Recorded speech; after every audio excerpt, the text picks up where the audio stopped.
Então, boa tarde novamente. Meu nome é Michele, eu sou pedagoga da Prace, trabalho com apoio pedagógico. A gente vem realizando uma série de atividades de apoio pedagógico ao longo do semestre.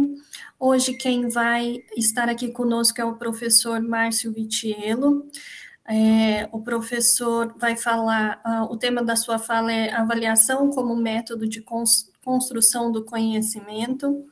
Então, ele vai falar um pouquinho sobre a questão da avaliação formativa versus caráter punitivo, percursos da avaliação diagnóstica, formativa e autoavaliativa para os estudantes construírem o seu próprio aprendizado, etc. É um tema muito importante, a gente tem percebido nos atendimentos dos estudantes e também em algumas atividades coletivas, que a questão da autoavaliação, da avaliação dos seus resultados, ainda é um aspecto frágil nas estratégias de aprendizagem dos estudantes. Então, com certeza vai ser uma fala bastante positiva do ponto de vista da construção dessa percepção melhor que vocês têm sobre o próprio processo de aprender, né? Sobre como vocês estudam, como vocês aprendem melhor, quais são as melhores estratégias, etc. O professor Márcio é doutor em Educação pela Faculdade de Educação da USP, mestre, bacharel e licenciado em Geografia também pela USP, é autor de livros didáticos de Geografia para o ensino fundamental e médio, tem especialização nas áreas de Educação, Planejamento Ambiental e Urbano, é docente em cursos de formação de professores e docente no ensino superior, aqui na universidade, no curso de Geografia. Já atuou em escolas públicas, privadas, unidades de conservação e ONG. Professor Márcio, agradeço a sua participação, a sua disponibilidade em falar com a gente hoje. Estamos por aqui, o Pedro e eu, se precisar de alguma coisa, é só chamar, tá bom? Muito obrigada. Imagina, Michele, eu que agradeço. É uma honra e uma satisfação muito grande poder contribuir com esses cursos, né, que a Unifal se preocupa em oferecer aos nossos estudantes e a comunidade de maneira geral.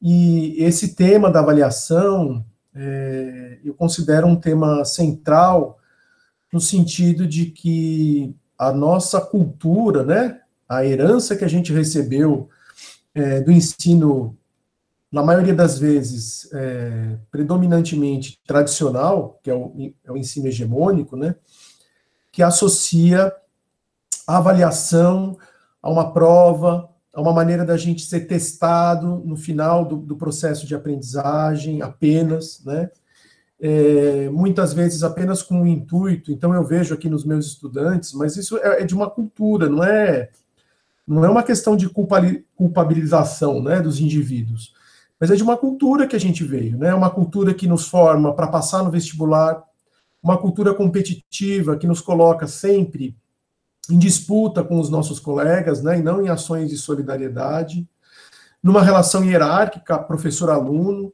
que muitas vezes prejudica, né, esse desempenho, porque o aluno ele pensa mais em ir bem na prova para tirar uma nota do que encarar a avaliação como um processo de construção do seu conhecimento.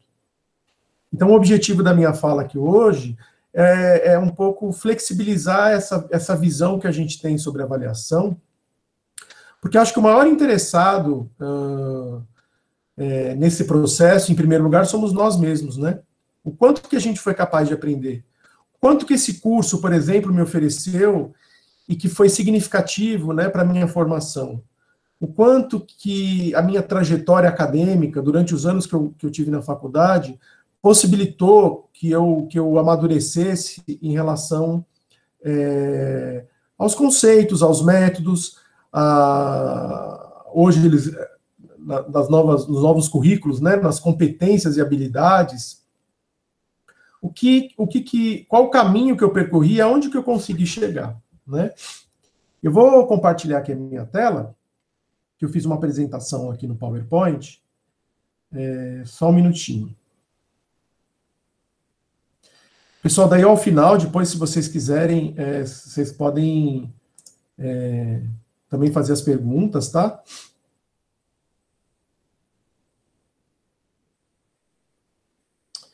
Ô Michele, eu não sei por que está dizendo aqui Sim. que eu não tenho permissão para compartilhar minha tela. Você sabe por que é isso?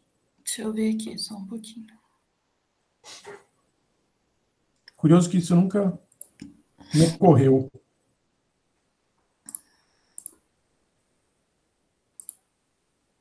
Acho que agora você Agora sim. consegue, Márcio. Obrigado. É que normalmente eu tenho o papel de professor, né? Então eu que comando. Sim. Mudaram várias ferramentas aqui, né, no Google. A gente também ainda cada dia se depara com uma nova. Os alunos, por exemplo, os bolsistas que antes abriam a sala para a gente e conseguiam gravar a atividade, não conseguem mais. Né? Você Sempre que a vê? sala está no perfil deles, eles não conseguem gravar. Falando nisso, a semana que vem, né, eu vou dar um novo módulo também sobre curadoria educacional, que é bastante interessante, que fala um pouco dessas questões, né, do excesso de informação que a gente tem nos dias de hoje, né? Você vê, às vezes, uma situação como essa, né, banal, pode atrapalhar toda a nossa atividade, né? Exatamente, exatamente. Dependendo E, da pessoa que estiver fazendo a atividade, né, acaba ficando nervosa ou não conhece os controles, acaba prejudicando exato, bastante. exato, né? Quantos eventos, às vezes, já teve uma apresentação minha aqui que eu acabei tendo que cancelar, porque não estava. Às vezes tem problema também da conexão da internet, né? São várias as questões tecnológicas, né? A tecnologia ela tem esse lado de facilitar algumas coisas, mas a gente se tornar 100% dependente dela causa esse tipo de problema, né? Mas tudo bem, vamos lá. Bom, pessoal, então, o tema, né, é a avaliação como método de construção do conhecimento. Então, é a gente passar a ter um novo olhar sobre a avaliação como uma etapa importante desse processo que a gente vivencia desde que a gente nasce, né? E eu coloco aqui logo no início, vamos tentar banalizar o ato de avaliar, mas banalizar no sentido de torná-lo comum, né? A avaliação, ela faz parte da condição humana. Então, a gente está constantemente avaliando e sendo avaliado. Por exemplo, logo quando a gente acorda, né? Quando a gente se levanta, que a gente vai se olhar no espelho, lavar o rosto, pentear o cabelo, ali já surge um método de avaliação, né? Você vai olhar, será que meu cabelo está bem penteado? Ah, será que eu preciso me maquiar? Ah, será que eu tomo um banho antes de sair? Quando você vai colocar a roupa e se olhar no espelho, ah, será que essa camisa combinou com a calça, ou combinou com a bermuda? Então, a avaliação, ele é um conceito muito amplo e que cabe a vários momentos do nosso dia a dia, né? E tem a ver também com a ideia de emitir um valor sobre algo. Por isso existe aí uma grande subjetividade, né? Quando a gente coloca, por exemplo, a questão que eu apresentei aqui inicialmente, a questão estética de como se vestir, ou como se portar, e que tem muito a ver com a nossa identidade, o que pode ser bom para um, pode não ser para o outro, né? Então a subjetividade está muito presente também. Isso vale quando a gente também julga alguns assuntos, objetos, pessoas. Veja, temas polêmicos. Nós vamos ter diversos pontos de vistas, né? Então, a avaliação que cada um de nós impõe sobre um determinado assunto, por exemplo, tem muito a ver com os nossos referenciais de vida, que foram obtidos através do contato com os nossos pais, com os nossos educadores, né, com a educação que a gente teve na escola. Então, muitas vezes, até com a nossa própria cultura. Aqui no Brasil, por exemplo, a gente pode ter determinados conceitos que são diferentes de outras culturas, né? O ato, por exemplo, às vezes, de sorrir facilmente, né, que é uma característica do brasileiro, e abraçar, e de cumprimentar, pode ser visto por outras culturas, né, como uma atitude invasiva. Eu gosto muito de um exemplo de uma colega minha de trabalho. Ela era não sei se ela era Nisei ou Sansei, né, filha ou neta de japoneses, só que ela foi educada em São Paulo com vizinhos, com uma colônia italiana. Então, o jeito de se expressar dos italianos, né, sempre expansivo, falando alto, era muito diferente dos japoneses. E ela disse que quando ela foi para o Japão, ela era vista na sociedade japonesa como se fosse uma prostituta, porque ela dava gargalhadas altas, ela ria, ela se expressava abertamente, né? Então, veja, a cultura também determina aspectos da avaliação. Então, nós temos que pensar sempre nesse posicionamento do sujeito, né? Quem é que avalia? Eu acho que agora, né, na passada das Olimpíadas, eu não sei se vocês tiveram oportunidade de acompanhar alguns dos eventos, né? Tem algumas avaliações ali, por exemplo, de provas como ginástica artística, o próprio skate, né? Que depende de avaliadores, de juízes, que vão ter ali determinados princípios e regras para determinar a avaliação. E isso pode variar, né? Por isso que muitas vezes existem vários juízes, são eliminadas as notas mais altas e mais baixas, com o intuito de diminuir a subjetividade da avaliação. Mas veja, o que eu quis colocar aqui nesse aspecto inicial é mostrar que a avaliação ela está presente de forma muito abrangente na vida de todos nós. E eu trouxe aqui um exemplo meu particular que eu acho bem interessante, para vocês entenderem como o erro faz parte da aprendizagem, né? Eu coloquei aqui lá no canto inferior direito um prato de uma bacalhoada. Há uns anos atrás, né, eu comecei a querer cozinhar. Achei que era um hobby interessante aprender a cozinhar. Então eu fui pedindo para minha mãe uma série de receitas na qual eu pudesse estar desenvolvendo aí alguns pratos que eu achava interessante. E aí ela me passou a receita de uma bacalhoada. Veja, a gente pode colocar aqui o papel da minha mãe como o papel do professor ou da professora, né? E eu, o papel do aluno, do aprendiz. Ao seguir a receita nos passos exatos que ela me passou, quando eu fui comer o prato, ele certamente foi o prato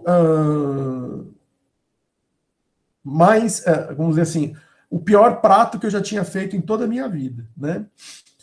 Mas por quê? Se eu fiz todos os processos exatamente como a minha mãe tinha me passado, né? Então, quando eu fui experimentar o prato, então experimentar o prato é um ato de avaliação, qual foi o fator ali que estava errado, né? Você pode pensar na cocção do peixe, na cocção dos legumes, no tempo necessário, né, para que o prato ficasse no ponto certo, ou se não no uso dos temperos, etc. Bom, não foi nada disso, né? Qual foi o grande erro que eu cometi? Eu não dessalguei o bacalhau, que é uma variante, vamos supor assim, dos pratos culinários, diferente da maior parte dos pratos que a gente vai fazer na vida, né? De salgar uma carne, de salgar um peixe. Esse erro foi decisivo para que meu prato se tornasse intragável, né? Então, se eu tivesse que dar uma nota para esse prato, pensando aí em programas desses de culinária, como MasterChef, por exemplo, né? Eu com certeza seria eliminado do programa. Porque existia um excesso de sal no prato. Bom, como é que a gente pode avaliar essa experiência minha? Em primeiro lugar, foi um erro.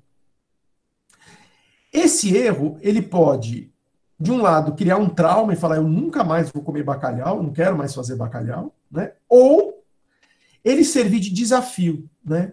Servir de instrumento de aprendizagem. Então, o erro, nesse caso, não ter dessalgado o bacalhau,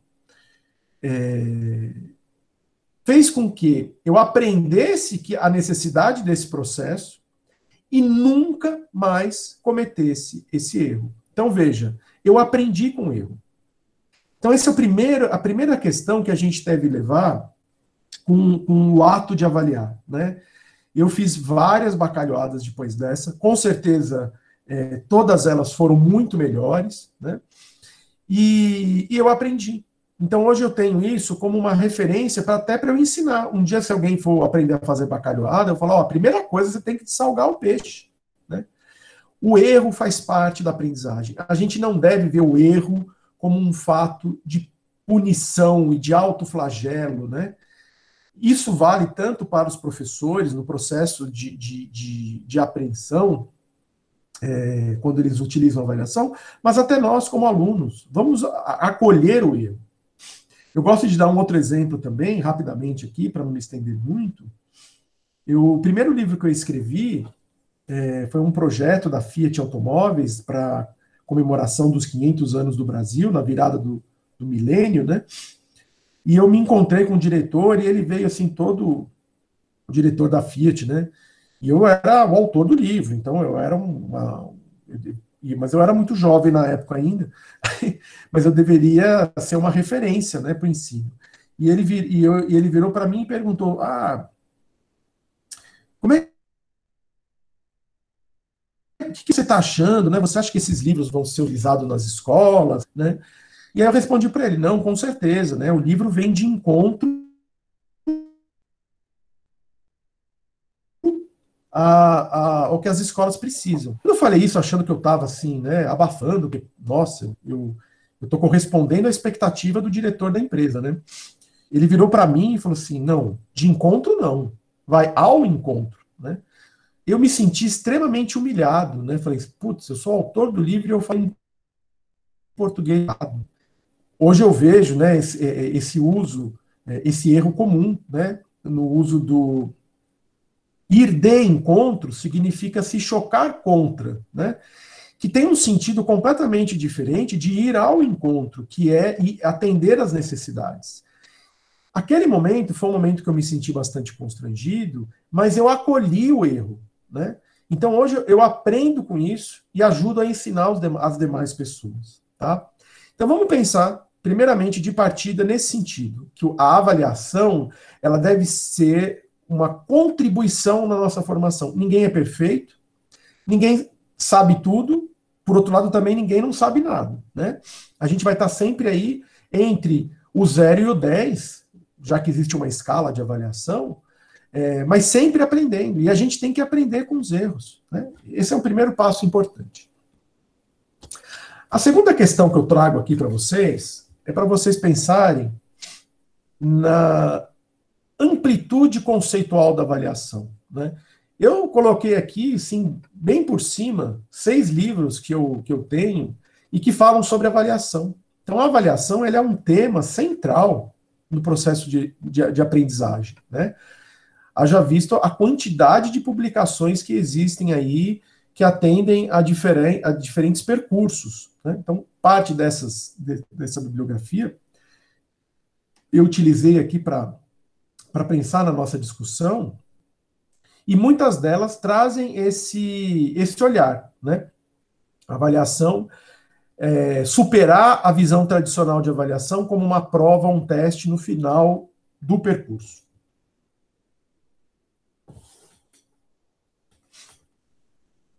Sem dúvida alguma, agora a gente tem que separar, e eu dei alguns exemplos aqui iniciais de como a avaliação está presente no nosso cotidiano, para que todos tenham essa percepção ampla, né, de avaliação.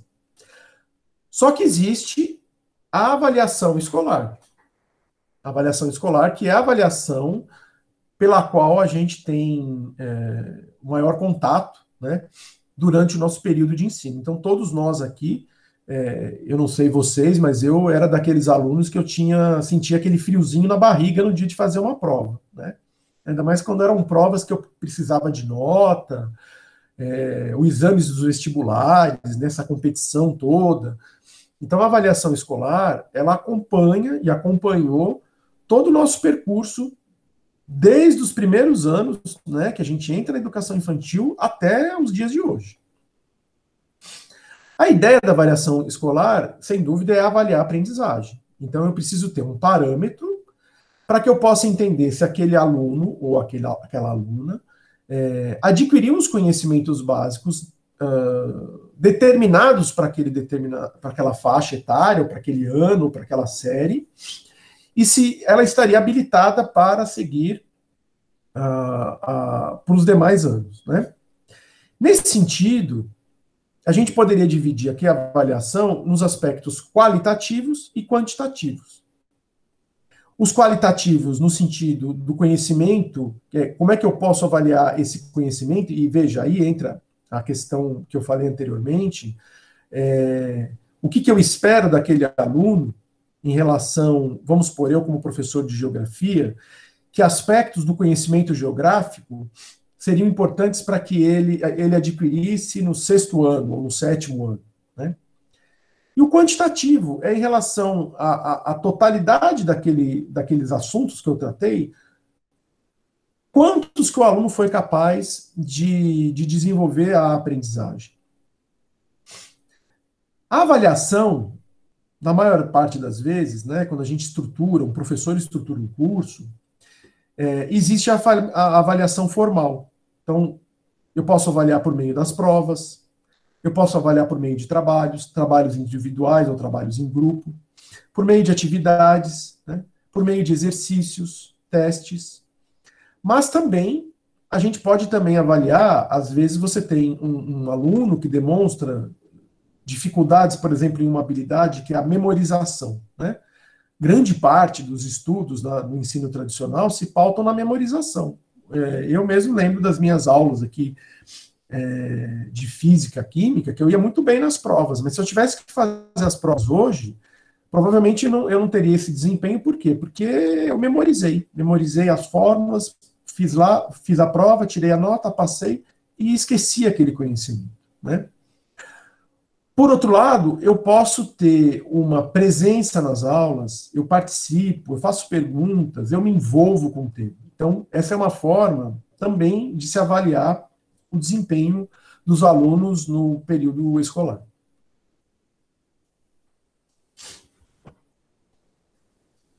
Métodos de avaliação. Então, eu tenho diferentes métodos de avaliar, né? Uma avaliação pode ser escrita, outra avaliação pode ser oral, e também eu incluí aqui a avaliação pictórica, no caso do uso de desenhos ou no uso de mapas, né? Coloquei até aqui um exemplo do lado direito, que é uma avaliação que se dá de forma pictórica, por desenho. É muito interessante aqui, eu gosto de dar um outro exemplo, que nós temos que lidar hoje em dia com a diversidade, né?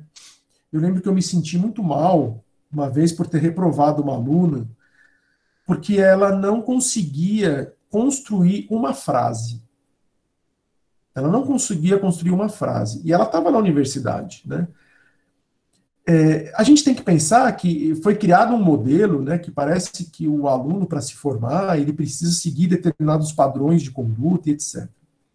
Recentemente, a gente teve exemplos de alunos com síndrome de Down, que conseguiram terminar um curso superior, mas que tiveram métodos de avaliação adaptados à sua própria condição cognitiva, né?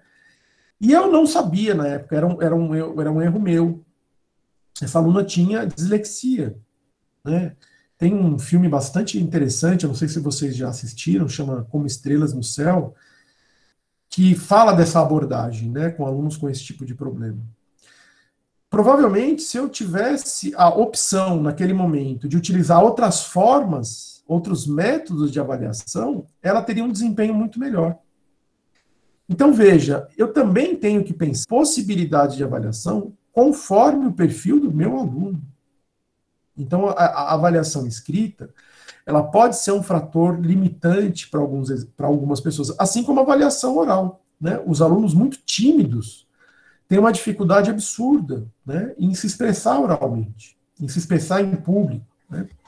É claro que são desafios que podem ser trabalhados com orientação psicológica, etc. Mas são fatores limitantes que devem ser considerados. Eu até converso nas minhas turmas, né? Tem alunos que têm mais facilidade com a oralidade e se empoderam com isso, e acabam tomando a liderança, né? mas não tem a mesma facilidade depois na hora de escrever. Então, a gente tem que olhar também para a diversidade das possibilidades, das potencialidades das pessoas para encaminhar essa avaliação.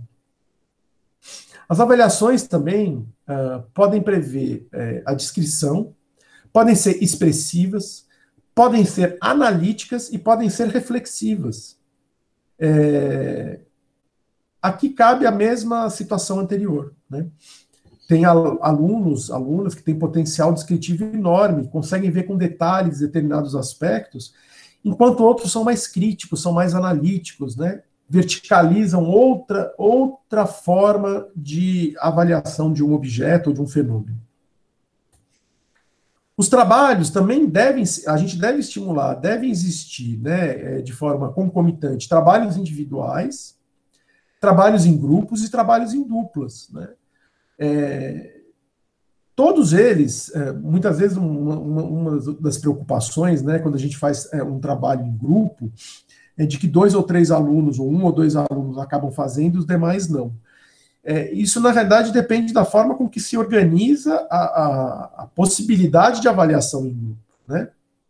Porque quando cada aluno tem um potencial para desenvolver essa atividade, então, vou dar aqui o exemplo da geografia, às vezes você tem alunos que têm uma habilidade muito grande de produzir os mapas, o outro tem uma facilidade muito grande com a oralidade, e o outro com a escrita, né? Então, cada um pode estar desenvolvendo uma das funções, né, dentro dessa atividade que geralmente exige múltiplas competências e habilidades. E o modo de se avaliar, né? A avaliação não é só dar uma nota, né? Eu acho que a avaliação ela tem que compor comentários escritos que possibilitem o avanço no conhecimento, avaliação por pares, por exemplo, um aluno avaliando o outro, mas no sentido da avaliação solidária, da avaliação que proporciona a ampliação do conhecimento, a ampliação dessa aprendizagem, né? Métodos autoavaliativos, para a gente poder, por exemplo, com perguntas simples, né? O que você mais gostou nessa atividade? O que você menos gostou? O que você teve mais dificuldade? O que você teve menos dificuldade? Todas essas questões impactam e influenciam o processo de avaliação, né? E apreciações individuais. Cada um de nós é um indivíduo, né?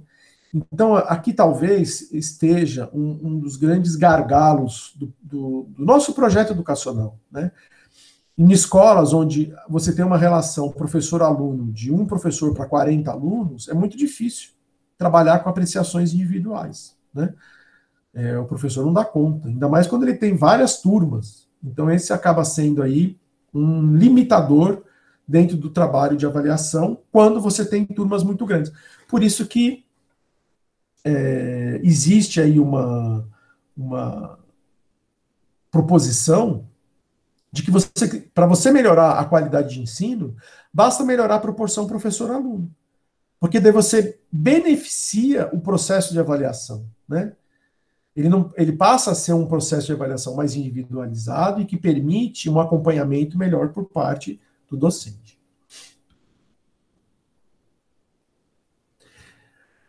Teve uma discussão agora recentemente na Unifal sobre a questão da avaliação final, né? Muito interessante essa discussão, mas eu acho que aqui a questão não é a prova final, a existência de uma prova final, né? Mas se pensar o processo de avaliação como um todo, né?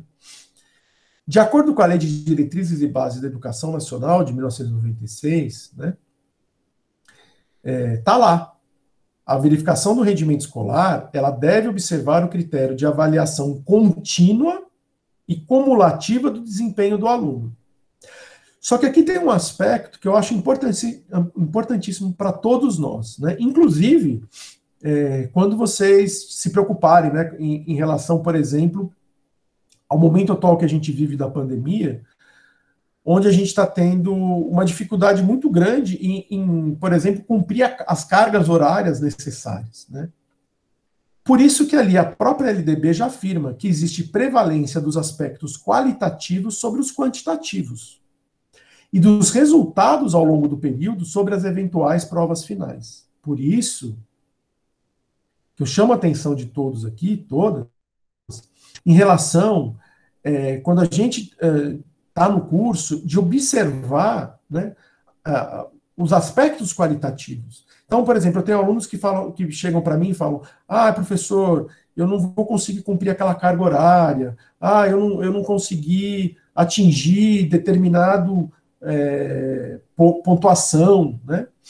E aí, qual é a devolutiva que eu dou? Mas primeiro a gente tem que pensar, o que você aprendeu ao longo do curso, né? Os aspectos qualitativos. E pensar na acumulação do conhecimento ao longo de todo o curso. Não basta depois eu ter a possibilidade de uma recuperação e uma prova final, onde eu praticamente não tive oportunidade de aprender nada para conseguir uma nota. Então a gente tem que assumir essa responsabilidade desde o início do curso, né? De observar os aspectos qualitativos. Porém, no item E, existe a obrigatoriedade de estudos de recuperação.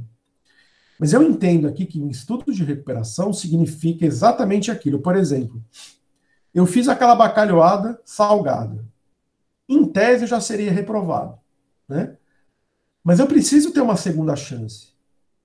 Quer dizer, eu creio que numa segunda oportunidade eu conseguiria corrigir aquele meu erro, de deixar o bacalhau, colocar o bacalhau no prato sem ter de salgado. Ou de verificar se aquele bacalhau já havia sido dessalgado ou não, porque hoje existe, né? Nos supermercados existem lá o bacalhau dessalgado. Mas, enfim, o que eu quero dizer é o seguinte: nós temos que ter uma segunda chance, né? Nenhum erro deve ser absoluto. Então, veja aqui, eu fiz esse fluxograma, esse organograma aqui, para a gente pensar, então, na avaliação escolar, a importância dos diferentes momentos, tá? Primeiro momento, a gente vai chamar de avaliação diagnóstica. A avaliação diagnóstica é aquela que busca, junto aos alunos e às alunas, resgatar os seus conhecimentos prévios. Ninguém aqui é uma caixinha vazia. Por exemplo, se não fosse agora pelas limitações nossas aqui por conta do ensino online, né? A primeira atitude das minhas aulas é sempre tentar resgatar com os alunos os seus conhecimentos prévios. Então, sei lá, vou falar sobre Guerra Fria. O que foi a Guerra Fria? Onde aconteceu? Que países estavam envolvidos? Né? Em que período ela foi mais intensa? Quando ela terminou? Por quais motivos? De alguma maneira, os alunos podem já ter alguns conhecimentos prévios, né? O mesmo aqui sobre avaliação. Eu poderia iniciar já perguntando para vocês, né? O que vocês leem, o que para vocês remetem à questão da avaliação, para que ela serve, né? Quais são os métodos. Então, todo assunto, todo conhecimento, a gente tem ou uma informação de senso comum, ou já estudou, ou tem uma formação já mais sistematizada. Normalmente, nos cursos tradicionais, né, o que a gente tem? O professor passa o conteúdo, dá textos para a gente ler, passa alguns exercícios, e lá no final ele faz uma prova, né, cobrando aqueles conteúdos. Praticamente a gente não tem essas duas primeiras etapas, né, que é a etapa antes, que seria a avaliação diagnóstica, e a etapa durante, que a gente vai chamar aqui de avaliação formativa. Por que é a avaliação formativa? Porque ela se dá em diversos momentos com o intuito de formar esse conhecimento, de ir passo a passo, né, construindo esse conhecimento. Então, as devolutivas que eu dou, nos diferentes exercícios que eu passo, eles não objetivam uma nota em si, né, mas eles objetivam dar ao estudante uma devolutiva daquilo que ele desempenhou ali. Então, eu posso detectar alguns pontos mais frágeis, falar, olha, o que você acha de rever esse ponto? Apontar erros, às vezes é necessário, você aponta os erros, mas os caminhos necessários para a superação desses erros, né? Então é uma avaliação que se dá durante o processo. Todos nós aqui nos acostumamos, né, a ter apenas a avaliação somativa, que é a avaliação que se dá depois de concluído o curso, por exemplo. Então, dentro de de um espectro tradicional da educação, seria aquela prova final, né? Onde eu vou poder saber todo o acúmulo de conhecimento que eu aprendi ao longo desse processo.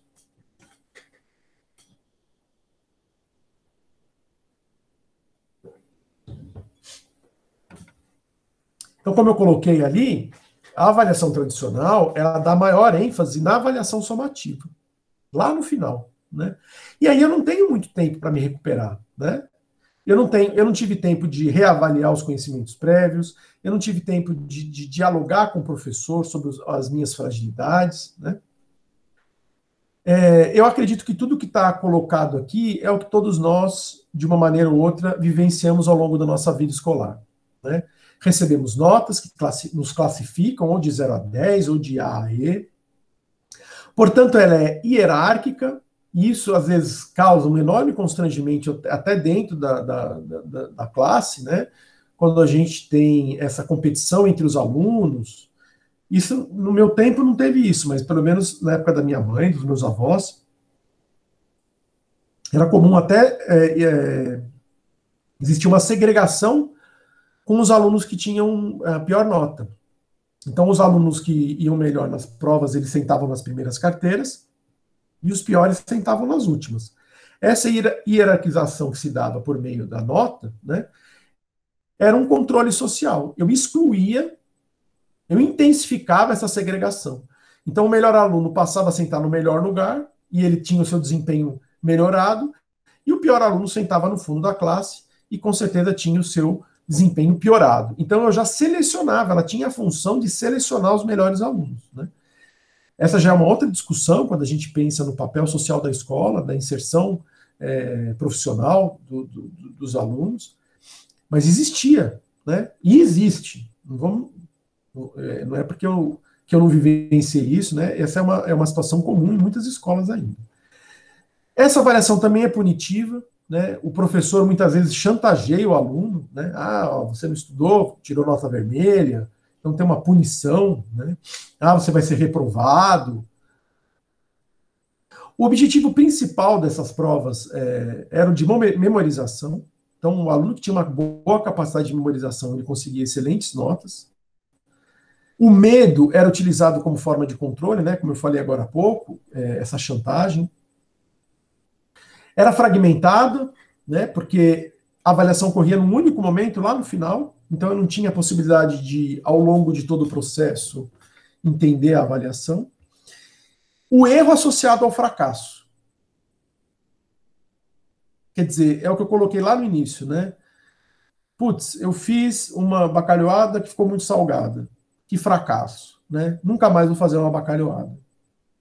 Essa ideia que a gente cresceu ao longo da vida, né, de associar o erro ao fracasso, é muito, mas é muito prejudicial. O erro é uma situação de aprendizagem, né? Às vezes a gente vê aí, usando novamente o exemplo das Olimpíadas, o erro como um momento de superação. Quantos atletas aí não erraram? Aliás, a grande parte, né, das atividades esportivas, o erro faz parte do processo. E aí ele fala, putz, eu fiz essa vez errado, eu vou tentar fazer diferente para ver se eu acerto. Então, na avaliação tradicional, muitas vezes você não tem a segunda chance. Então, o erro te torna um fracassado, e muitas vezes isso contribui para a evasão escolar e para a segregação e para a exclusão social, né? Então, a avaliação somativa, por ser pontual, e eu não estou dizendo aqui, não estou querendo negar a avaliação somativa, ela faz parte do processo de avaliação, mas ela é pontual, ela ocorre só lá no final, né? E é esse balanço somatório das aprendizagens, que busca classificar e quantificar. Então, ela tem o papel dela, mas é um papel limitado. Já a avaliação diagnóstica, né, como eu coloquei, valoriza o conhecimento prévio. Ela se dá antes do desenvolvimento da aprendizagem, porque ela serve de suporte para o desenvolvimento da aprendizagem.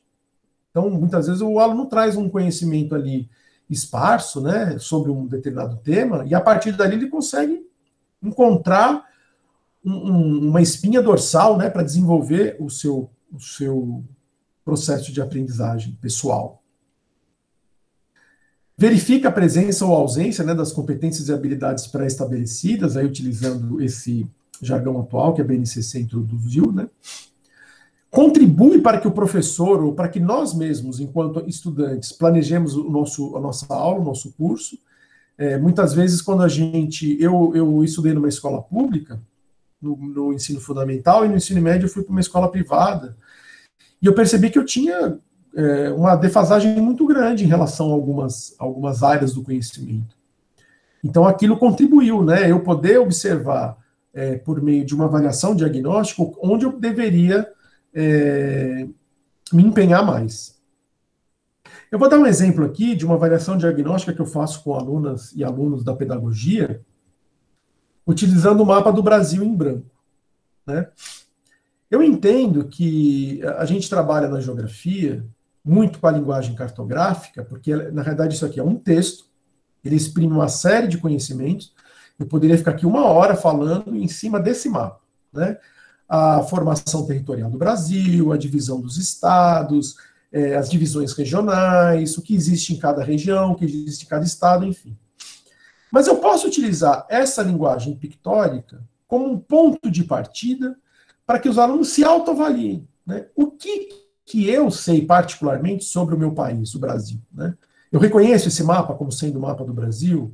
Onde se localiza Minas Gerais no Brasil? Onde se localiza Alfenas, ou Poços de Caldas, ou Varginha, dentro de Minas Gerais? Né? Onde é o norte, onde é o sul? O que existe aqui, o que existe ali? Enfim, eu posso, a partir desse exemplo, desenvolver uma série de conceitos e conhecimentos. Veja, esse foi um mapa respondido por uma aluna ou um aluno. Eu acabei grifando em rosa, então já evitei aí a cor vermelha, né, porque a cor vermelha está muito associada ao erro, né, mas eu poderia usar qualquer outra cor, verde, amarelo. E mostrei que esse aluno ou aluna deveria rever esses estados que ele marcou com as siglas no lugar errado. Né? Então, o erro deve ser visto, então, como um momento de aprendizagem. Né? Teve dificuldade, por exemplo, de localizar, ele confundiu, vamos supor, Goiás, Tocantins, Bahia, né? Sabia que, por exemplo, Santa Catarina ficava no sul, mas esqueceu que existia o Rio Grande do Sul. É curioso que existe aí uma relação espacial que eu achei curiosa, né? Como a gente sabe que a Bahia, para ele, né, ou para ela, está acima de Minas e São Paulo abaixo, em vez de colocar a Bahia onde colocou Mato Grosso, colocou lá em cima, em Tocantins, e São Paulo, onde é o Rio de Janeiro, né? E colocou o Rio de Janeiro para cima, onde fica o Espírito Santo. Então, existe nessa concepção diagnóstica alguma lógica, mas alguma lógica que precisa ser realinhada, né? Eu até utilizo um texto, depois eu vou passar para vocês, muito interessante, do Rubem Alves. Eu gosto muito do Rubem Alves, ele é um educador aqui da nossa região, ele é de Boa Esperança, do sul de Minas, né? E ele escreveu um texto, chama o Rio São Francisco no Paraná, depois eu vou colocar à disposição de vocês, onde ele trabalha exatamente essa condição do conhecimento prévio, né? Mas da importância do conhecimento enquanto conhecimento significativo. Então, o título Rio São Francisco no Paraná faz uma alusão a uma aeromoça que estava ele estava fazendo uma viagem de São Paulo para Londrina e perguntou qual era o rio que estava passando lá embaixo, né? E a aeromoça não teve dúvida em dizer que era o São Francisco. O que deixou o Rubem Alves perplexo, né? Como é que a pessoa podia imaginar que o Rio São Francisco ficava no sul do Brasil, quando para ele era muito óbvio que o Rio São Francisco nasce aqui, né? Na Serra da Canastra, e segue para a Bahia, deságua no Nordeste, entre Sergipe e Alagoas. Então, para ele, isso foi um exemplo do fracasso da nossa educação escolar, né? Ele acredita que até a aeromoça deveria saber o que o que o Rio São Francisco, e deveria até na prova saber que o Rio São Francisco não se localizava no Paraná, mas que ela só decorou. Ela não conseguiu levar aquele conhecimento para a vida dela, né? E eu coloquei aqui algumas palavras, né, que aparecem no texto, e aí nas atividades de avaliação diagnóstica que eu faço com os alunos na leitura do texto, eu peço que eles... Todas essas palavras aparecem no texto, né? E são conceitos que têm a ver com diversas áreas do conhecimento. Então eu posso pegar aí a Serra da Canastra, o Paranapanema, que são topônimos, né, nome de lugares, né, tem relação com a geografia. Eu posso pegar o seno e o cosseno, com a matemática. Eu posso pegar o Álvaro de Campos, o Alberto Caeiro, que tem a ver com a literatura, né? Enfim, iridescentes como um conceito da física, fases da mitose, da biologia. E é curioso, né, a Guerra dos 100 Anos da História, e é curioso que as pirâmides de Malpighi, que não tem nada a ver com pirâmides, né? Eu mesmo, quando li o texto a primeira vez, não sabia. Tem a ver mais com a parte de anatomia do corpo humano. É muito comum os alunos, até da própria geografia, errarem. Né? Por quê? Porque a gente não é obrigado a saber tudo. A gente, quando eu coloco exemplos, é para a gente rever quais deles eu ouvi falar. Posso já ter ouvido falar de todos. O que é o seno e o cosseno mesmo? Quais eram as fases da mitose? Né? Essa guerra dos 100 anos durou 100 anos? Quando foi? Que país? Eu posso já ter ouvido falar, mas são conceitos que ficaram soltos. Né? Por isso que é importante, né, quando a gente faz a avaliação diagnóstica, nós pensarmos, mas será que era importante eu ter aprendido tudo isso? Na compreensão do texto do Rubem Alves, esse conhecimento aparece. E aí eu falo sempre para os alunos, né, que é uma coisa muito bacana, que o Paulo Freire coloca, que é transformar a curiosidade ingênua em curiosidade epistemológica. A curiosidade ingênua, tem uma música da Paula Toller, que foi cantada pela Adriana Calcanhoto, que chama 8 Anos, que ela se inspirou em trazer todas as perguntas que o filho, que chamava Gabriel, fazia para ela. São perguntas ingênuas, de criança. Né? Só que quando a gente é criança, a gente se sente à vontade em expressar a nossa curiosidade. Ela se transforma em conhecimento quando a gente transforma essa curiosidade, de acordo com Paulo Freire, numa curiosidade epistemológica. Então eu li lá o texto do Rubem Alves, que tem todos esses termos. Eu tive curiosidade de saber onde ficavam, ou o que era, né, na realidade, as pirâmides de Malpighi. Onde fica a Serra da Canastra? Então são questões que partem não da necessidade do professor exigir da gente esse conhecimento, mas de nós mesmos. Se eu estou num curso na universidade e surgem palavras, conceitos, nomes, fenômenos que eu não conheço, né, parte do meu próprio interesse ir atrás dessas definições. Então, assim, a partir dessa avaliação diagnóstica, né, e iniciando aí, no caso, a leitura de um texto, o desenvolvimento, eu posso trabalhar a avaliação formativa, que avalia o percurso, então todo esse processo que se dá de aquisição do conhecimento. Ele é um processo contínuo, então eu não tenho uma prova específica marcada, não, ele é contínuo. Né? Ele levanta dados para aperfeiçoar os procedimentos. Então, quando eu interajo com o aluno a partir, né, dessas questões que eu coloquei, e com devolutivas, né, por exemplo, eu não dei uma nota para aquele mapa preenchido de forma incorreta. Né? Podia dar um 0 e falar para o aluno voltar a estudar. Né? Mas aí eu estaria punindo, eu estaria utilizando aqueles recursos da avaliação tradicional. Na realidade, eu estou levantando dados e o aluno está se autoavaliando para aperfeiçoar os procedimentos. Por isso que ele promove maior interação professor, aluno e conhecimento. Né? Então, a gente não tem que temer a nossa ignorância, né? E a palavra ignorância, ela também é muito mal atribuída, né? A gente chama de ignorante, né? Ah, o cara é ignorante, mas não, a ignorância, ela faz parte de todos nós. Ninguém aqui sabe tudo, né? Então a ignorância é aquele aspecto nosso que a gente ainda não, de alguma parte do conhecimento que a gente não teve contato. Então a gente não tem que se sentir ignorante no sentido pejorativo da palavra perante o professor, muito pelo contrário, né? Nós temos que estabelecer uma relação de confiança para que eu possa aperfeiçoar o meu conhecimento. Com isso, o professor pode orientar melhor, né, os alunos na construção da aprendizagem, e existe uma regulação interativa e proativa. Então, eu não estou ali para punir, eu estou ali para promover a aprendizagem. Desculpa, foi o lado errado. Veja, aqui eu dei um outro exemplo, né, de um texto que eu utilizo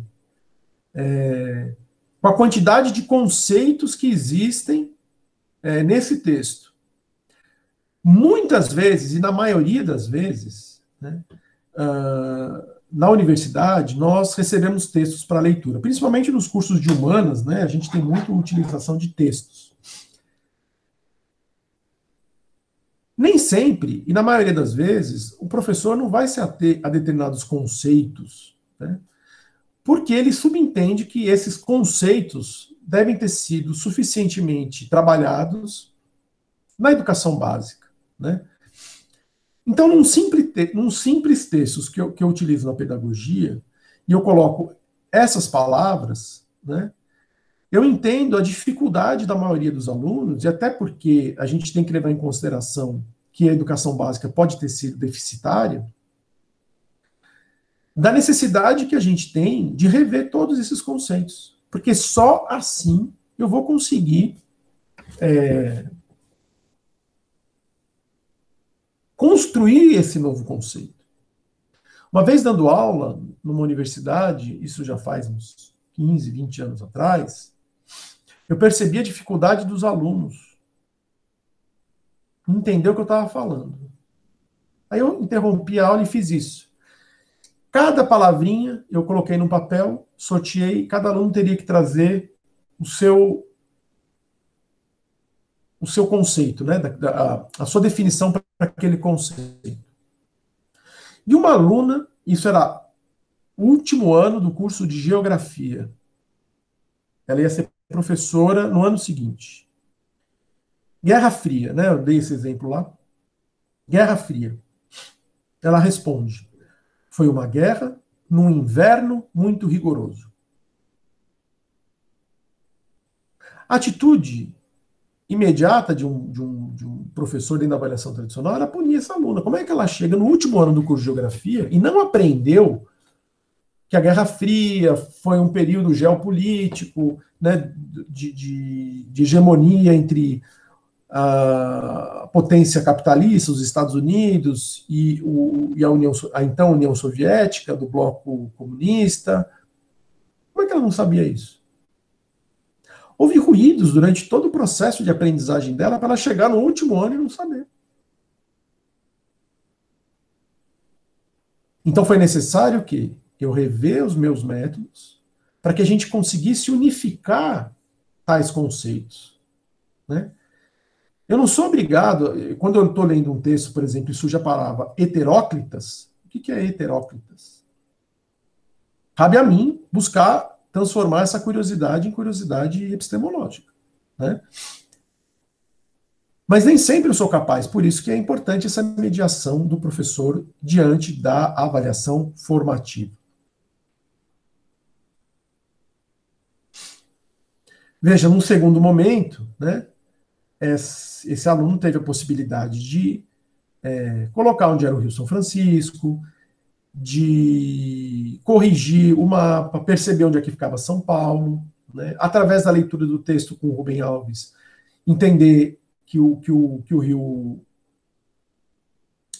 jamais, né, o Rio São Francisco estaria entre São Paulo e Paraná, né, que ali é o Rio Paranapanema. Cometeu alguns pequenos errinhos ainda, né, que a gente isso faz parte do processo, mas nesse diálogo se deu a oportunidade de rever os conhecimentos prévios que trazia sobre a localização e a distribuição dos estados no Brasil. Veja, até coloquei um outro exemplo aqui, muito interessante, de uma representação artística. Antigamente, né, esses materiais eram desenvolvidos pelo IBGE, não tínhamos fotografia, né? Então esse desenhista peruano, né, que se radicou no Brasil, ele fez grande parte das ilustrações, né? Então eu poderia ter como um exemplo aí do meu imaginário do que é o Brasil, né, essas composições artísticas. Bom, então, quando eu trabalhei o exemplo dos mapas, né, eu trabalho vários conceitos. Eu trabalho o raciocínio espacial, é localizar o fenômeno, a extensão do fenômeno, né? Onde fica Alfenas? É uma pergunta de onde fica Poços de Caldas, né? É um raciocínio espacial. Qual a distância entre Alfenas e Poços de Caldas? Qual a extensão de um fenômeno, por exemplo, a geada que atingiu o sul de Minas? Mas eu trabalho também questões que estão lá atrás, porque existe também um processo de alfabetização cartográfica, né, e letramento cartográfico, assim como existe de alfabetização da língua portuguesa, né, que é a visão vertical, eu entender que o mapa ele é uma representação do espaço vista de cima, que existe uma questão da escala, que eu preciso entender que quando eu estou olhando o mapa, eu estou olhando uma redução da realidade, né? Então, para o Brasil caber dentro de uma folha de papel, eu tive que reduzir ele ali, né, em milhares de vezes, ou milhões de vezes. O uso de signos, né, para eu representar na legenda, então eu posso desenhar um pontinho para ser uma cidade, eu posso desenhar um aviãozinho para ser um aeroporto, né?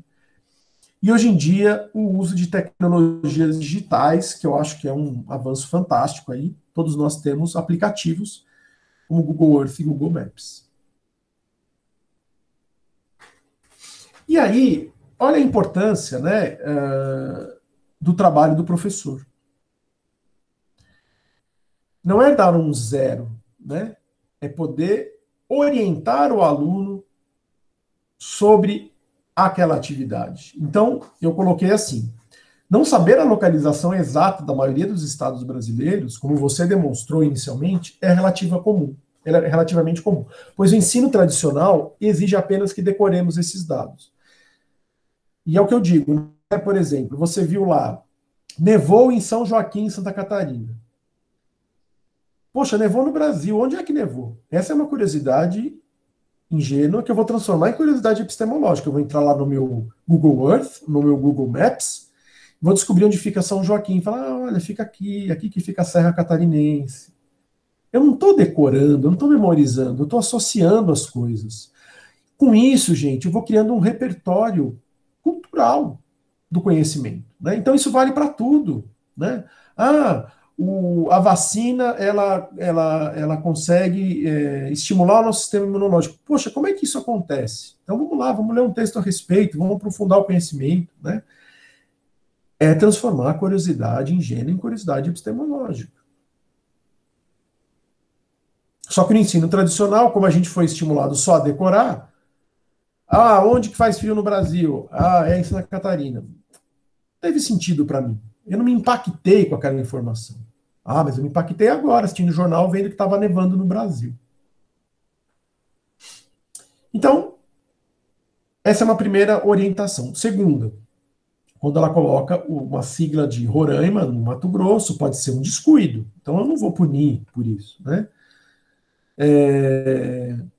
Alfenas também não fica tão próxima do Rio de Janeiro. Então, tentar pensar na localização espacial de forma mais precisa, né? Mas entender que a localização espacial não é a única função do ensino de geografia, que ficar decorando capitais, por exemplo. Mas é um suporte importante para entender onde ocorrem os fenômenos e as atividades humanas, os fenômenos naturais. E é impossível saber a localização de tudo.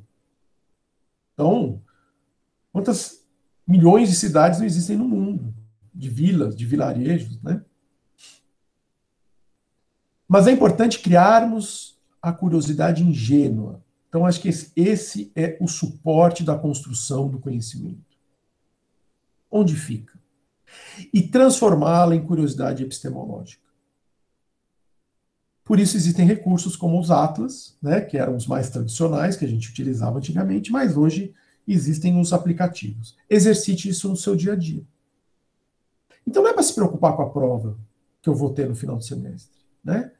Essa avaliação serve para eu pensar no meu dia a dia. E eu acrescento aqui a autoavaliação. A autoavaliação tem o sentido da gente poder fazer esse processo de autorreflexão, de questionar os nossos esquemas de pensamento. Então, por que determinada forma de eu estudar deu certo e outra forma não foi tão exitosa? O que eu posso mudar para otimizar os meus estudos, né? E aí, aqui é importante para vocês, né, as rotinas de estudo de vocês. Quanto tempo, né, eu devo me dedicar à leitura? Quanto tempo eu devo me dedicar à consulta, a desenvolver essa curiosidade epistemológica, né? Eu posso criar uma nova relação com o conhecimento, e nesse caso cada um tem o seu próprio método, né? Método até de fazer conta. Mas, infelizmente, a gente não tem uma cultura de autoavaliação e de autorreflexão na nossa educação escolar, né? Então, eu dei aqui um exemplo de um roteiro para vocês, que vocês podem utilizar no dia a dia de vocês, né? Por exemplo, para um determinado trabalho, para um determinado estudo que eu tive que fazer, eu pesquisei várias fontes bibliográficas ou eu me limitei àquela que o professor deu? Eu consultei os dicionários para obter o significado das palavras que eu desconhecia, porque isso me possibilita uma ampliação, né, do conhecimento, ou não? Né, pulei, achei que eu ia perder muito tempo, não era tão importante. Fiz um rascunho, um roteiro, né? Como é que eu organizei o meu estudo? Li e corrigi o trabalho depois, né? Gostei do tema e fui além do que foi solicitado. Tem isso também, né? Eu sempre digo para os meus alunos que eu oriento, né? A pesquisa tem a ver com paixão também. Quando a gente tem motivação, é muito mais fácil desenvolver o trabalho, né? Por outro lado, a gente tem que ter humildade em reconhecer as nossas dificuldades. Ah, eu senti muita dificuldade em resolver aquele cálculo. Ah, eu senti muita dificuldade naquela análise filosófica, né? Nós temos dificuldades. Mas também temos motivações, né? Então, tem conceitos que eu gostei de aprender. Gostei de aprender aquele determinado conceito. E nós podemos também ter sugestões. Pô, uma crítica que eu fiz ao método que o professor utilizou a esse trabalho, né? Eu posso dar uma sugestão. Olha, acho que ficaria melhor se fosse feito assim. São contribuições que a gente também pode oferecer. Então, resumindo tudo aqui que eu disse, que eu acho que são as questões importantes aqui para vocês levarem para o dia a dia de vocês, né, a partir dessas colocações. Em primeiro lugar, entender a avaliação como um processo contínuo, banalizar a avaliação, né? Eu estou falando aqui com vocês, de algum modo vocês estão me avaliando. Putz, o professor fala bem, ele não fala tão bem, ele não foi tão claro. Vocês estão me avaliando. É um processo contínuo. A partir da avaliação que vocês podem dar desse curso, eu posso refazer algumas coisas, né? Eu já tenho uma autoavaliação, por exemplo. Eu acho que esse processo online aqui nos dificulta a interação. É uma crítica já que eu tenho, né? Talvez a gente pudesse fazer esse mesmo curso de uma forma mais interativa. Então, a avaliação ela é contínua, né? O professor é um mediador, então o professor não está ali só para punir, o professor não está ali só para dar nota, né?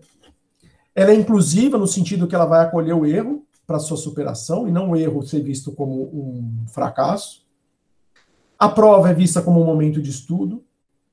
Eu não sei se vocês, quando vocês prestam vestibulares, né, é muito comum a gente fazer aquelas provas para saber medir o nosso rendimento, né? Isso deve ser feito sempre, né? Tipo, olhar a avaliação nesse sentido, né?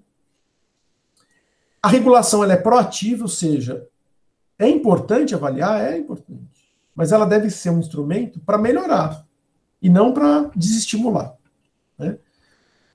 Por isso que ela promove a construção do conhecimento. Putz, não dessalguei o bacalhau. Da próxima vez eu vou dessalgar.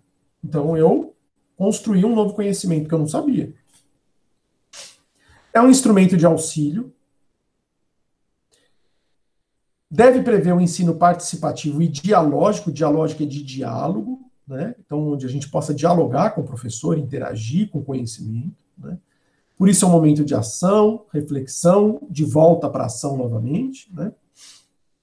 Deve favorecer a contínua progressão do aluno, sempre. Cada um tem o seu processo individual, né? O aluno é autor da sua aprendizagem, então ele vai saber o seu tempo, né? Cada um tem seu tempo. É que nem fazer atividade física, né? Cada um tem seu tempo. Às vezes, estudaram numa escola que deu um ensino básico mais sólido, outro não, precisa correr atrás daquele período. Então, vão ser tempos de aprendizagem diferentes, né?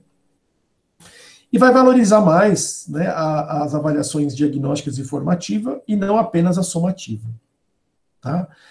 Então, se a gente olhar para o processo, é um foco na aprendizagem dos alunos, que busca os ajustes nessa forma de trabalho do professor, né, nas estratégias dos alunos, o foco na partilha de responsabilidades, então não é um professor em cima e o aluno embaixo, nessa relação hierárquica, e foco na forma e nos momentos de intervenção. Então, as estratégias chaves, né, a gente pensa muito nessa questão. É clarificar as intenções e critérios para o sucesso na aprendizagem, coordenar discussões efetivas e outras tarefas de aprendizagens que estimulem a compreensão dos estudantes, providenciar feedback, quer dizer, aquilo que quando eu mostrei lá no mapa, né, e na forma com que eu me dirigi ao aluno, que leve a progressão da aprendizagem e envolver os alunos como autores do sua própria aprendizagem, né? E para encerrar, eu uso um exemplo aqui que eu acho fantástico. Até pelo título ele me chamou a atenção quando eu li no jornal na época. Foi uma notícia depois do tsunami que aconteceu principalmente no Oceano Índico e que matou milhares, né, centenas de milhares de pessoas em vários países do mundo. E uma criança, uma menina de 10 anos, a título foi Ela estudou geografia e salvou 100 da tsunami, né? Ela estava na praia com os pais, resumindo aqui o que está escrito nesse artigo, ela estava na praia com os pais e viu a maré regredir. Porque uma tsunami não tem nada a ver com processos climatológicos. Ela surge a partir de um forte abalo sísmico, que vai ser como se fosse uma bomba nuclear dentro do oceano, né, que vai emitir uma energia tão forte, né, que vai criar essa onda destruidora. E quando essa onda se aproxima da costa, né, ela faz o refluxo do grande que ela é. E a menina lembrou da aula de geografia dela, que o professor havia dito isso. Veja, é uma situação e é um fenômeno relativamente raro, né? A gente pode ver aí nas 2 últimas décadas 2 vezes ele ter acontecido isso. Mas aquele conhecimento foi significativo para ela. Então aqui, veja, e é isso que a gente, quando eu falo do qualitativo sobre o quantitativo, está aqui um bom exemplo, né? Ela foi capaz de se apaixonar pelo tema durante a aula, aquilo foi tão significativo para ela, que ela foi capaz de lembrar isso quando ela estava na praia e alertar os pais e as pessoas que estavam ali, falando, olha, vai vir uma tsunami, vamos sair correndo daqui. Então, nesse sentido, o conhecimento, quer dizer, ela construiu um conhecimento, né, a partir das referências que ela teve, que permitiram ela sair daquela curiosidade ingênua, transformar aquela curiosidade em curiosidade epistemológica, ou seja, um conhecimento, e que foi útil para ela. Não só para ela, né? Que salvou a vida dela e salvou a vida de várias pessoas. E eu acho que é assim que a gente tem que entender os nossos estudos, né? Então, quando a gente receber uma prova, às vezes com uma nota não tão alta, né? Pensar por mais que muitas vezes os nossos professores não tenham essa visão ampla de avaliação, mas nós podemos incorporá-las nos nossos estudos, né? Porque o mais importante é isso, né? O que serviu para mim aquela aprendizagem? Qual foi a utilidade daquela aprendizagem? Então, o papel do avaliador, né, não é mensurar o sucesso ou o fracasso do educando, mas auxiliar no desenvolvimento do seu processo de aprendizagem. Era isso, pessoal. Eu peço até desculpas assim, de uma apresentação muito expositiva, né, a gente não poder ter interagido muito, mas a ideia central era trazer aqui dar essa contribuição em relação a gente passar a partir de hoje, olhar a avaliação de uma maneira um pouco mais rica do que aquela que a gente pode ter se acostumado aí durante o nosso período, né, de estudante da avaliação escolar.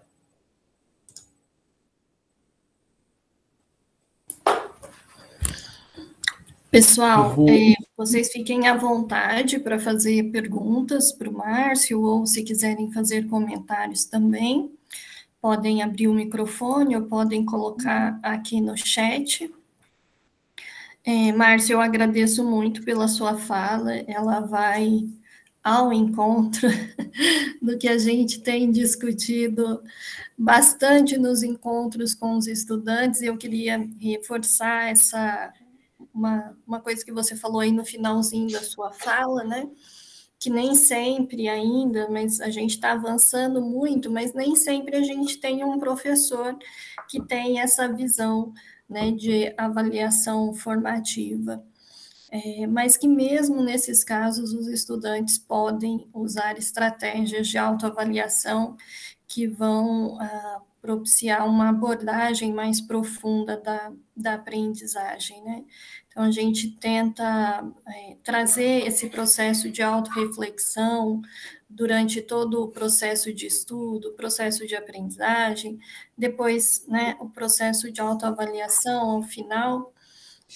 Então, eu gostei bastante de você trazer essa relação entre a avaliação que a gente tem, né, realizada pelos nossos professores, mas que ela não é a única, né? Uma nota não define quem a gente é ou nossa capacidade de aprender, né? Define o que você fez ali naquele momento muito restrito, né? Às vezes, inclusive, afetado por questões emocionais e tal. Então, aprender a ver a avaliação como algo mais amplo e, na verdade, como algo positivo e não negativo.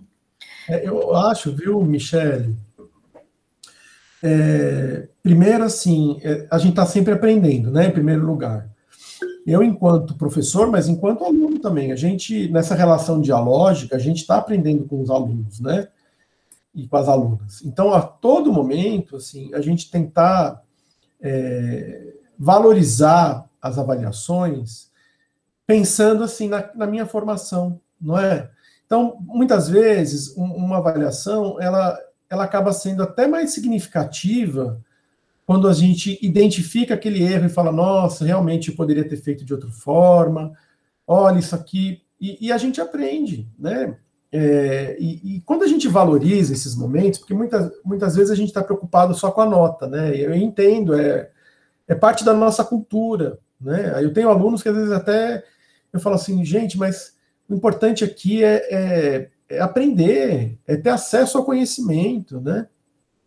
E quando a gente consegue acolher o erro, e eu gosto de dar esse exemplo, mas eu podia dar vários exemplos, mas eu dou o exemplo da bacalhoada porque foi tão traumático para mim não poder comer aquela bacalhoada, que eu estava morrendo de vontade, E eu sei que muitas pessoas aqui podem ter histórias de ter desistido de coisas na vida por conta de um erro, né? Porque foi punido demais naquele erro, né? Então, às vezes a pessoa, sei lá, queria ser jogador de futebol, foi jogar uma partida, perdeu o pênalti, né? Ah, não vou mais jogar futebol, né? Ah, ou se não queria ter estudado determinada coisa. Ah, não vou porque eu fui humilhado por determinado professor. Eu sei, isso faz parte da vida, né?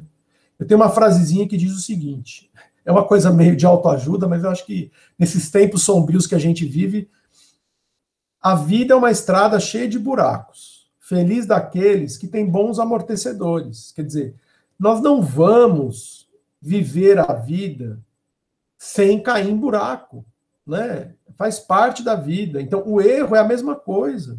Nós vamos errar. E a gente tem que diminuir a nossa pressão, e acho que essa é a grande mensagem desse curso, é diminuir a pressão nossa, com nós mesmos, em relação aos erros, né?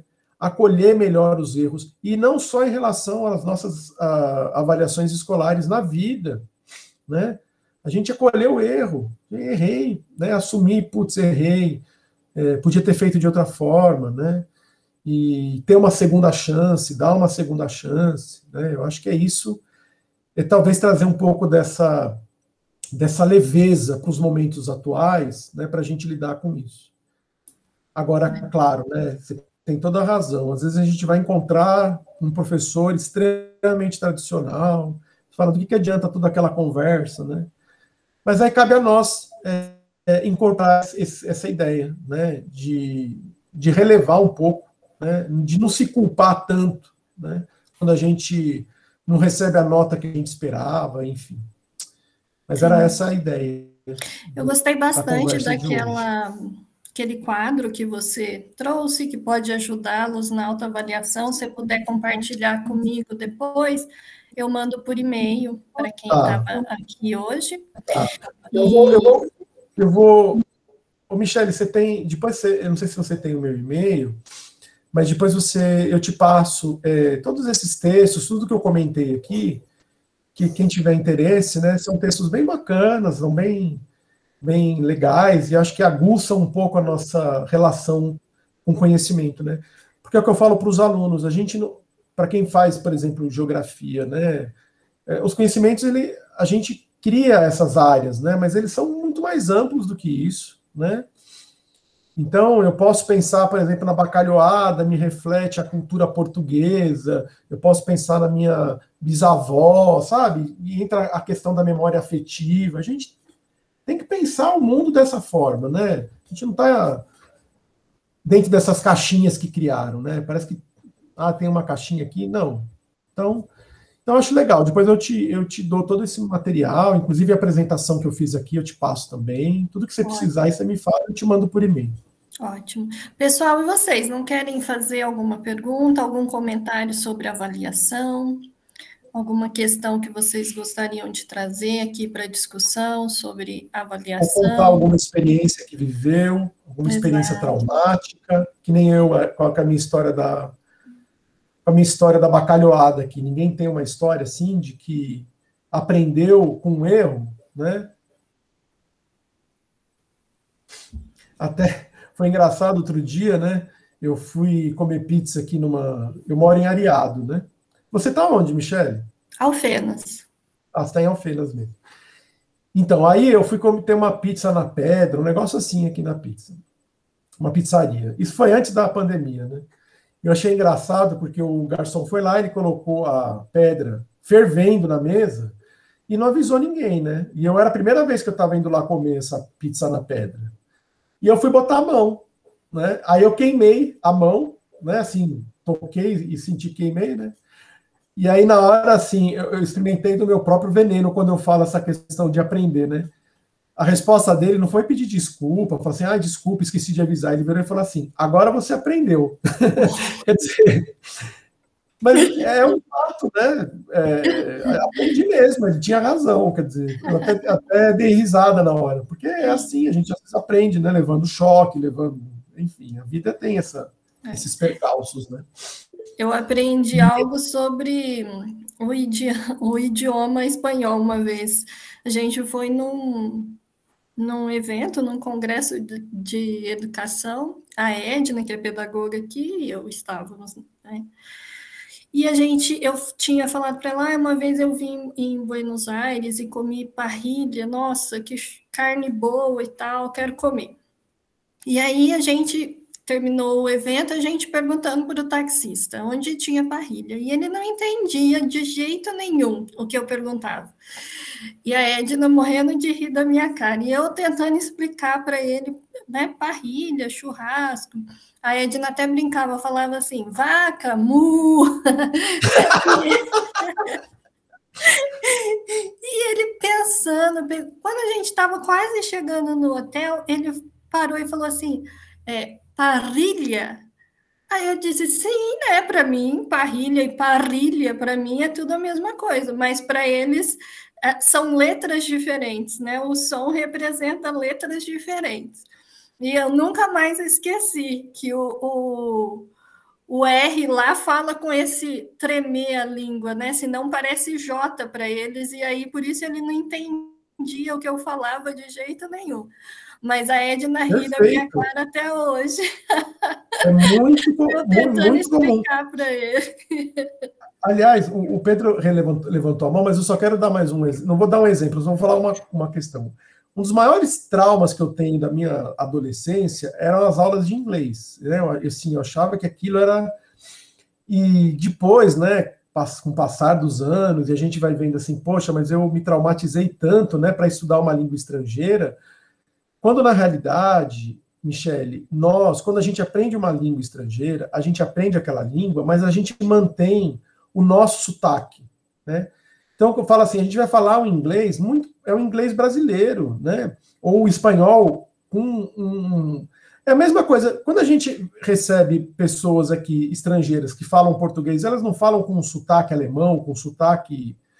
É a mesma coisa. Então, assim, nesse processo, mais do que se culpar por achar que falou errado, né, é a interação, é a dialogicidade que se promove com a outra pessoa, né, para poder conseguir superar essas barreiras que as línguas nos impõem, né?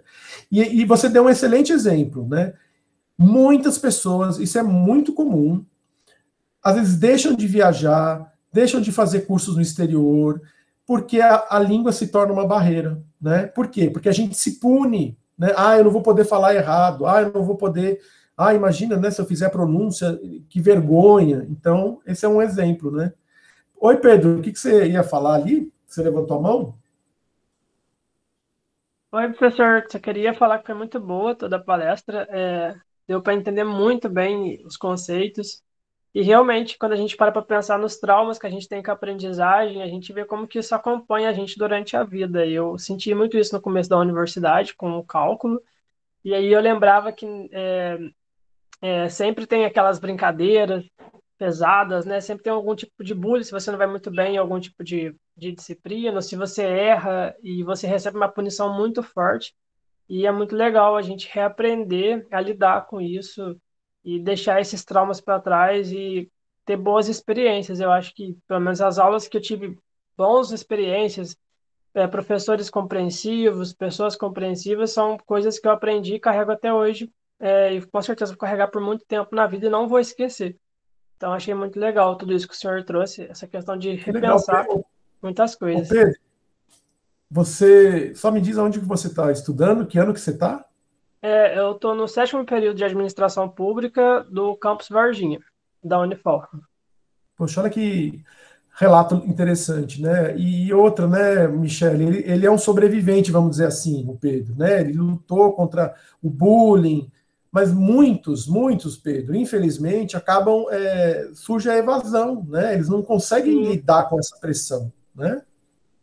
não, sim, com certeza. Muitos colegas meus que começaram no meu período desistiram por causa do cálculo, né? Não conseguiram acompanhar, sentiram. E eu vi a cobrança, era uma cobrança psicológica muito forte.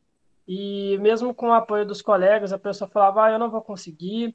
Eu lembro que eu fiz também um trabalho no começo da universidade sobre a evasão dos estudantes e também tinha muito essa pressão, né, que os estudantes recebiam. Eles não era uma pressão externa, era uma pressão muitas vezes interna. O próprio aluno não conseguia, com ele mesmo, lidar bem com aquilo. Era como se fosse uma mancha para ele não lidar bem com essa disciplina. Então, realmente, é uma questão bem complicada, sabe, professor? Eu acredito que é isso que o senhor falou, que vem desde a da infância, na adolescência, do ensino médio, até a universidade. Olha, eu vou te falar, cara, isso daí, Pedro, vai a vida inteira, sabe? Aqui na Unifal, a gente também é avaliado, né, Michele? Você é professora também? Técnica, mas a gente também tem avaliação. E assim, eu fiquei indignado, né, com uma avaliação que fizeram minha aqui, achei um absurdo, né? E faz parte, viu, Pedro? Infelizmente, por isso que eu falo, né, Michele, a gente vai acabar saindo um pouco da área da pedagogia e vai entrar na psicologia.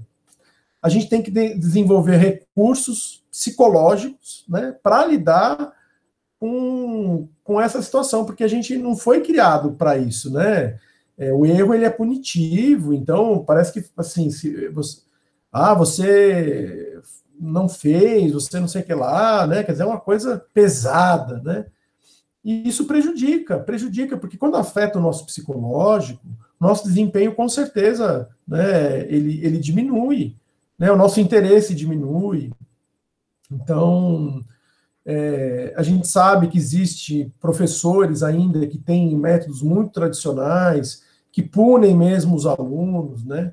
Eu conheço pessoas que até falam, né? Ferrei o aluno, né? Ah, ele vai se ver comigo, né? Qual é o objetivo disso, né, Michele? Para que a gente coisa? Eu não sei. Quando eu liguei a televisão, eu não vi. Vou querer me informar melhor sobre isso. Parece que o ministro da Educação hoje fez uma afirmação de que a universidade é para poucos, né?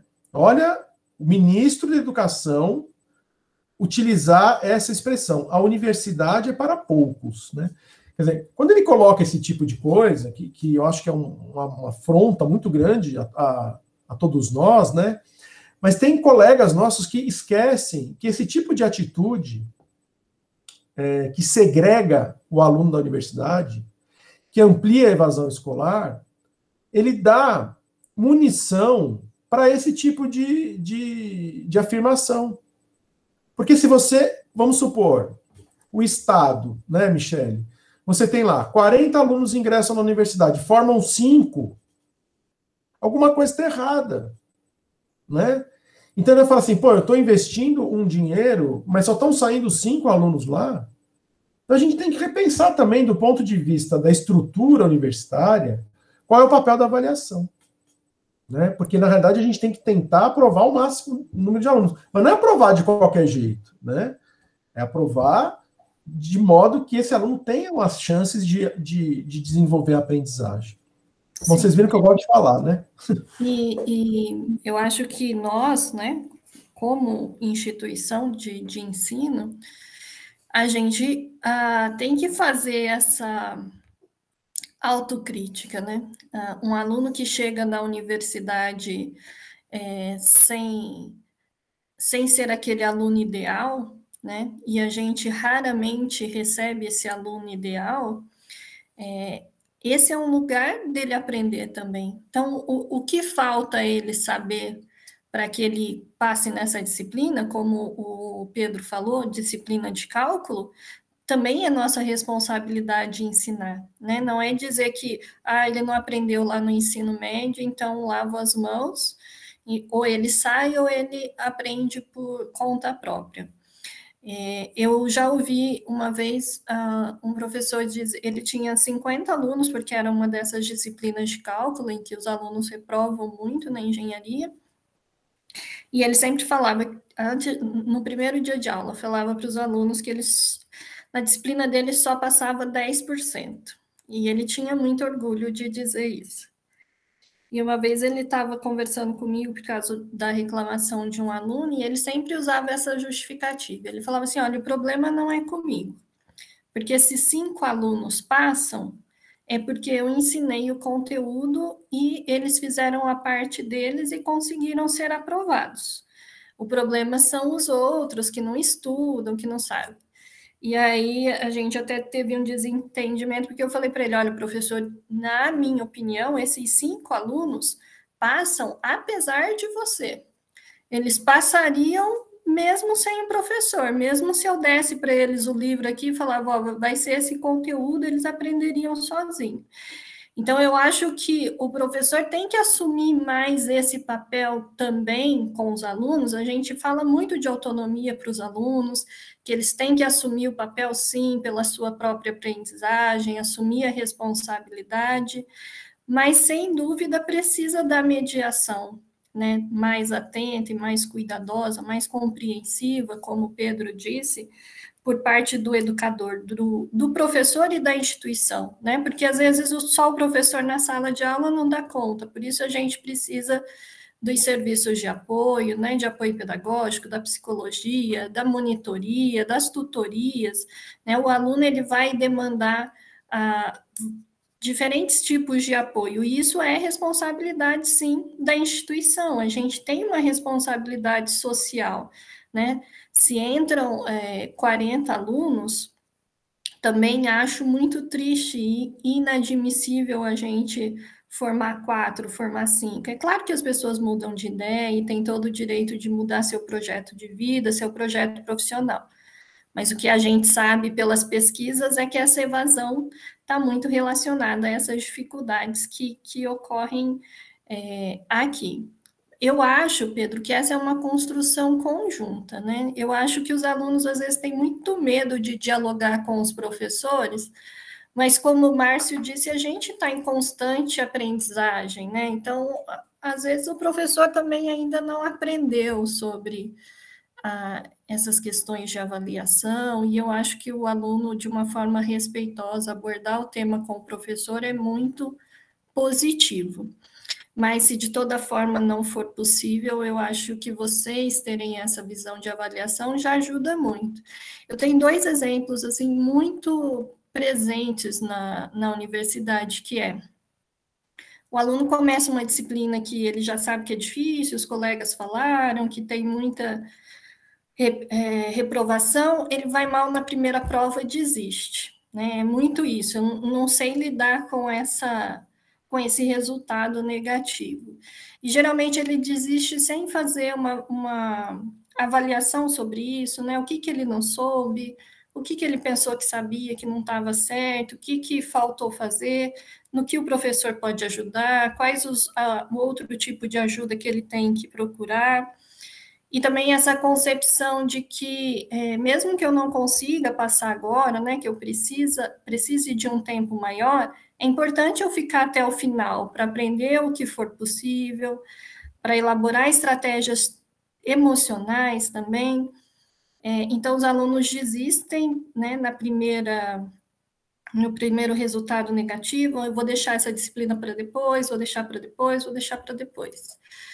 E a outra coisa é fazer várias vezes a mesma disciplina sem mudar nada da estratégia, sem mudar nenhum comportamento, né? Então, a gente vê, às vezes, o aluno já fez 8 vezes a disciplina, mas ele continua estudando do mesmo jeito, ele não procura nenhum outro tipo de ajuda, ele não conversa com o professor, né? Então, eu acho que essa questão da autopercepção, da autoavaliação, do automonitoramento, que são estratégias metacognitivas, elas são essenciais para a aprendizagem do aluno.